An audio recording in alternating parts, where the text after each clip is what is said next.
NSC Fan TV. Drew and I got to take in the stadium. We got taken to practice. We got to talk to folks. So let's start with the stadium. Drew, what do you think about the stadium? This is a significant upgrade to the Titans Stadium. Let me say first off, it feels like home. I mean, this place feels as it is as a soccer-specific stadium. I mean, the setup is, I think, a lot more friendly to, I think, crowds also over the Titans Stadium.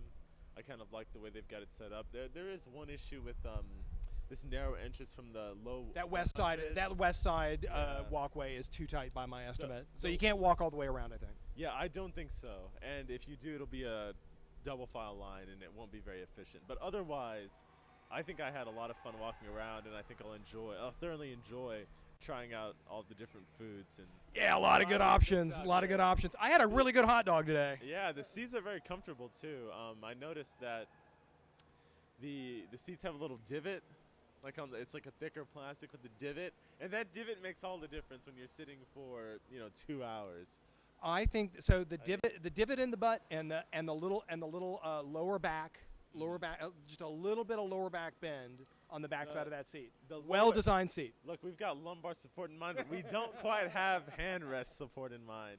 Yeah. So right. So I like the seat. I don't like the elbows. I don't like the elbow. The armrest is terrible. The armrests are terrible. The armrest situation is terrible. I mean, it's like you're on a plane, you have to share with somebody, and they take it, and you're a little like you're not comfortable with it. Here they take it, you don't care because they're terrible. Yeah, they're not. Yeah, you can have that. You can Yeah, have that elbow. You can have that. You can have that keep that. armrest. It doesn't do much anyway. You can have that armrest. It may like maybe you can balance a beer on there.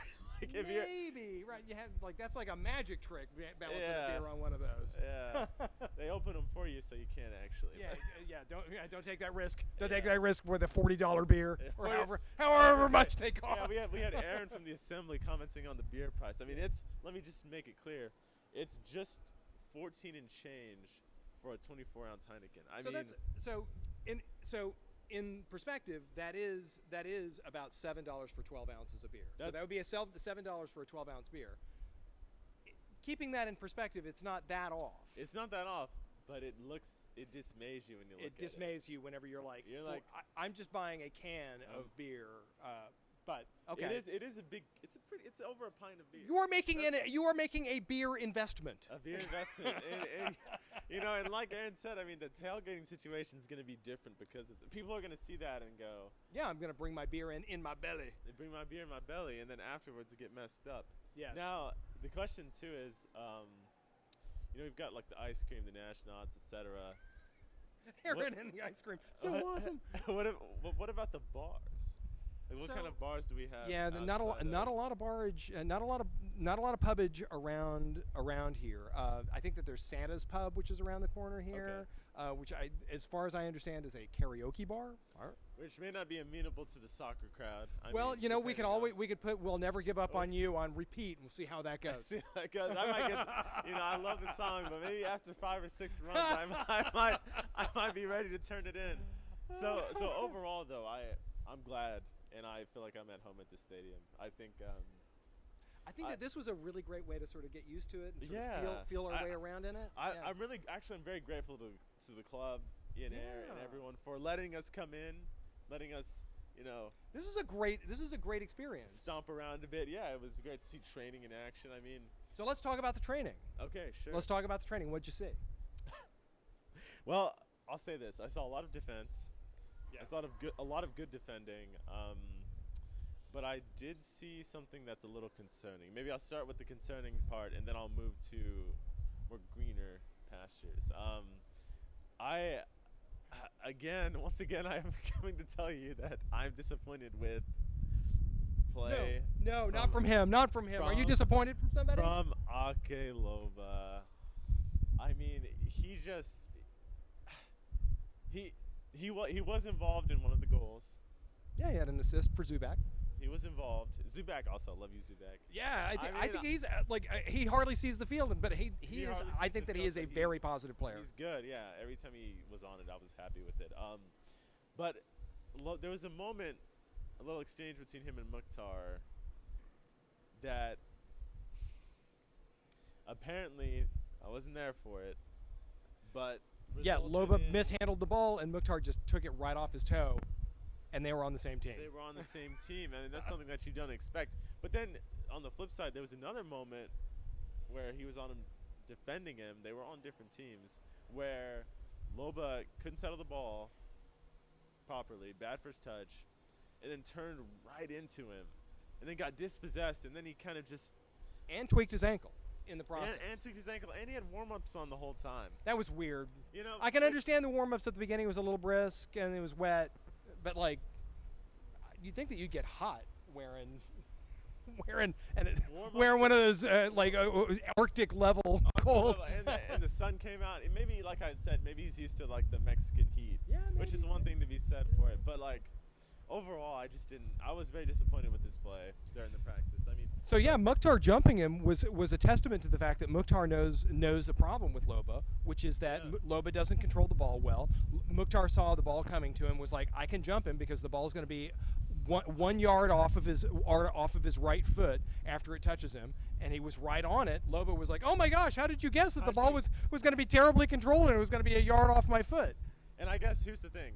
I think at a certain point there's sort of two things going on there. If I were to break it down further than I have or than you have, is that if he's going to get the ball and not know where people are, you would assume it means he's focusing on keeping everything under wraps and controlled. But that wasn't the case. Now, on the other hand, you could say maybe he was looking to see where people were and didn't get a good idea of where the ball was in his own position on the field. Well, he also didn't have that because he turned right into Mukhtar, who quickly, promptly, and in a hurry dispossessed him. Yes. So neither of those things were So there's a present. failure on two fronts. You can Yeah. mitigate one failure by doing well on another front. So you can be Yeah. like, look, I'm not going to have a good touch, but I will know where Well, I will everyone know where is. people are. Or I'll know where people are, but okay, the touch wasn't that great, but it's okay because I won't turn into the defender. And you can And he make did an both. argument that he got jumped, but I think nevertheless, I mean, with his pay grade, this is just okay. But that's the That was a negative. very small. Those were two very small things. They were. But they were They some. were. But they are continuations of a theme of concern. which is the Ake Loba issue. But on the flip side, Longmire was looking great. I wasn't quite sure that was him. Turns out it was, but it looks like he lost about 20 pounds and that he's in form. I mean, Yeah, honestly. I thought that he played. I thought that he played really strong. I think Yeah. that there were a number of times where he won the ball in the air. Yeah. That in fact like was sort of in Zimmerman sort of style air dominance air, yeah. territory. And he's 6'4", I think. So I mean, he's He's a big fella. a very tall fella. So I think it's a welcome addition to the team. Trying to think. Defensively, I was also happy with Miller's play. I mean, as usual, I think. We didn't see Zimmerman come up as much as he usually does, but I think that we saw him chasing balls down and being the kind of defensive beast he can be when he stays back. In the midfield, I was happy with Dax, and I was happy with Anunga. I mean, this is all standard stuff at this point, but Dax's field awareness, knowing when to hold play up, when to get a quick pass off, I think was very impressive. With Anunga, him being as fast as he is with his build, it just really reminds me of like a tank. He's like a bullet, man. It's Just like a tank, yeah, just like a tank barreling forward. I mean, that guy is built. I don't know how else to He's put built and he's fast. I He's mean, built and he's fast. so if I really think that if his one-touch play with passes had like a slight improvement, I mean, he would be just such a class player. Yeah. But that was one of the things that I like. Dax is just next level with regards to that.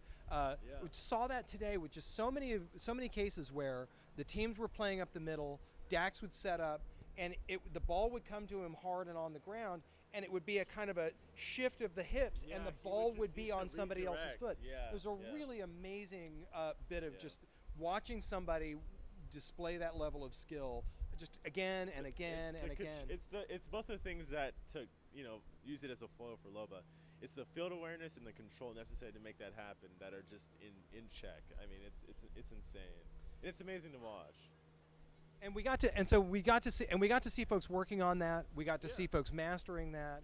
Yeah. And we also got to see the ways that Gary Smith was ensuring that offenses and defenses were playing full field Yeah. because of the way that the point system for the two teams were set up.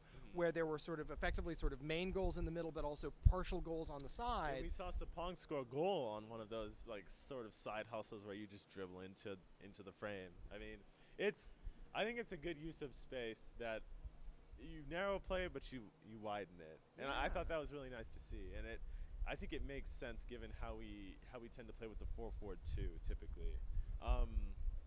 That's not to say Emma may not be right about having 3 in the back, but as things stand with the 2 wingers, I mean, this is a way to make it work. Yeah, I think it's a good way to make it work, and it's a good way to ensure that the defense, especially if we're playing with a sort of 3 center backs with the wings, that the center backs can cover for the wings if they're forward and be able to get wide. And I think today we even saw that, even for the team that was gray, but we saw 4 flatten across the back with Miller and Mayer with Zimmerman. Right. So yeah, we did watch a 4. We did watch them play in 4 in the back. That's right. We did see them play 4 in the back. Yeah, yeah. And they would flatten out. I mean, pretty dramatically when things got dicey or when they got possession. Right. I think overall it's a serviceable setup, and I think that the 4-4-2 has good old Arsene Wenger. Arsene Wenger, go Gunners! It is the mathematically proven to be the best formation in football. And if Saint Arsene says it, we agree.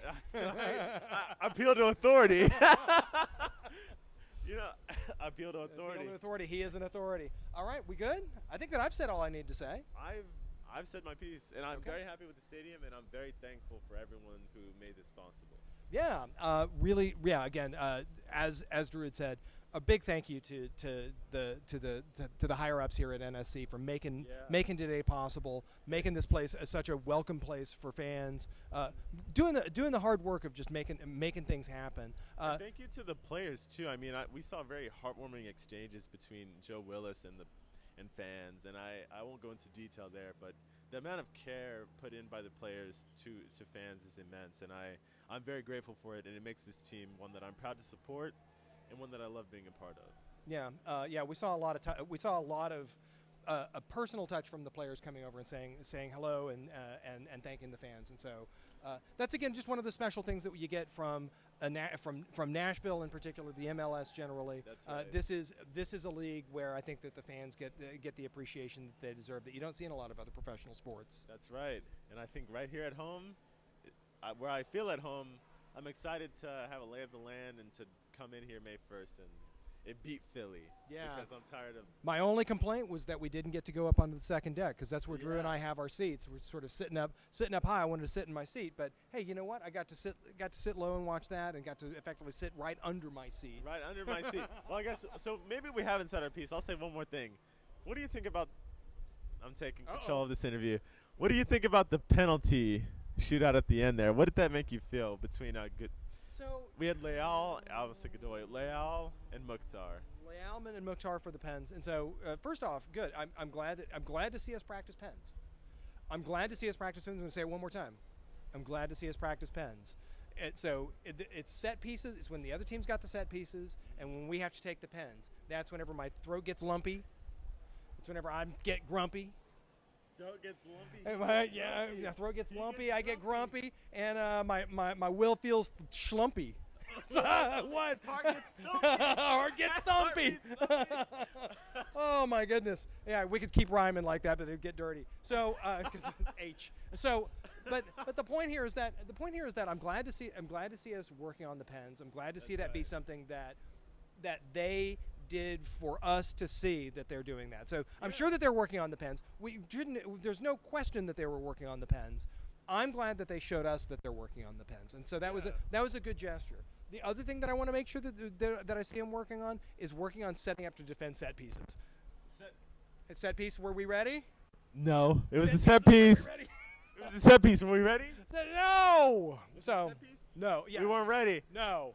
So I was glad to see that. I don't think that I think that all of them were actually looked like pretty good Pens. Even the one that Leal kind of put a little low and then went up, got deflected and hit the bar. Yeah. But they were all actually pretty quality Pens. So in that regard, pleased to see that. But in some ways, practicing Pens is in some ways not practicing Pens, because a pen here, and even with us yelling and stuff like that, that's not a pen in a game. That's not a pen in a game. The pressure of you can't replace the pressure, the immense amount of like stress involved in having to make sure you do your best during a pen. Yeah. I mean, and this is part of why, not to go on another rant, but why Saka taking that pen didn't make sense for England. Because there was like no. Hey, what is he, 12? I like. Is he 12? He he's hasn't. taking the 5th pen and he's 12. He's 12. It's like it doesn't make any sense. He hasn't done this for Arsenal. So this is the reason why. It's like, look, I mean, there's a discussion about whether or not Mukhtar should continue taking pens. He sunk 3 today. It's a different. But you know what? You give the pens to the person who's got ice water in their veins and someone who knows who has a nose for the goal. And Honestly, so those are the. That might be Sean Davis. But. So that's where. So thank you. That's the thing that I've been thinking is that like I think that the calmest player on the field for NSC, the most consistently solid and calm player for NSC has been Sean Davis, and so he's somebody who's been a leader at New York. He's a leader here. He's someone who's calm. He's someone who can train up for it. He doesn't have to be a striker. He can just be someone who just comes, takes a breath, and sinks a pen. That's something that a midfielder can practice for being, and can even be someone who you can even hand the ball to Mukhtar, let them yell at him, and then he can come up and take the dang pen. So that's right. And Harry Maguire, who is not ever in his life once played a position going forward in any capacity. Most of his goals are scored with his head, if there are any in a season. Yeah. And he scored. I mean, he sunk one of the best penalties in the Euros. I mean, so you're right. It's the person who has ice in their veins who takes it. It's not the person who scores the most goals. That's right. Thank you for that. Okay. So I think we're done. Now I've said my piece. I've said my piece. All right. NSC Fan TV. We're going to see you on May 1st, friends.